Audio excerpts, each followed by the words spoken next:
Okay, y'all, we are going to be making some gumbo.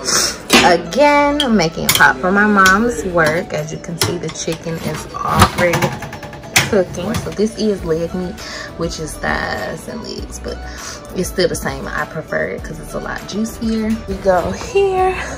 We have our Cajun andouille sausage here. We have the Holy Trinity, which also is green peppers, onions, and celery. And we also have our chicken broth. I choose to use this as opposed to water. So we use water, but it has more flavor to me. So we're gonna go ahead and saute our sausage right now.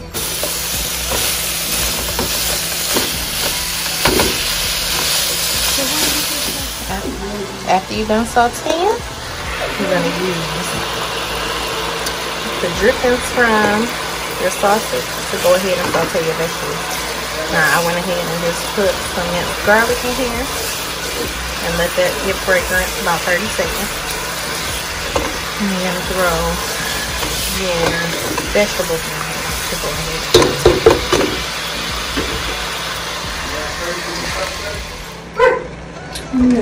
Go ahead and saute these down until they're translucent, or until they start to get translucent, because they'll finish getting soft and raw. And once you get your roux together and everything, you mix everything together. So the chicken is about done. It also has onions and peppers in it after I seasoned it, and then we are just gonna turn the oven off and just let it sit in here in its own juices until I'm ready to throw it in with everything else. Now your veggies are done. Go ahead and put that to the side and we can start on our roux. So here we are starting our roux. This may be one of, if not the most important parts of your gumbo, is the roux. If you burn it, you're gonna have to start over. And you have to keep consistently stirring this so you don't burn it, because you have to put iron. You want it to be like a mid to dark chocolate brown.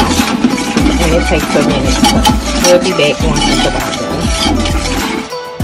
Okay, so I decided to do a voiceover here because there was a loud fan in the back from my mom being hot, trying to stir this roux without it burning, but it is finished. So we're gonna go ahead and add our veggies.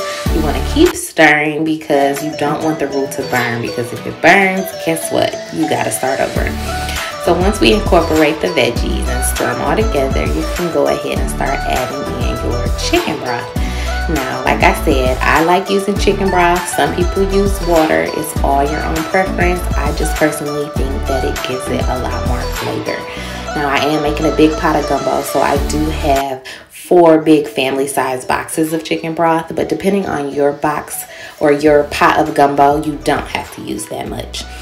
This is also where you add all of your seasonings. You can use whatever seasonings you like. I personally put the ones that I use at the bottom. These definitely make your gumbo taste good. It adds a little spice and it just sets it off to me. Once all that is incorporated, you go ahead and add your sausage and your chicken, and you just let that boil down for about 2 hours, maybe a little longer, just depending on your chicken. That's how I personally know that it's done, is when the chicken starts to shred on its own and it really looks like shredded chicken inside of your gumbo. And when you taste it, you don't taste that roux flavor. It's not like a powdered floury flavor from the roux. And once you boil all that out, it's bon appetit from there. You can go ahead, make a pot of rice, have some crackers on the side, and bon appetit.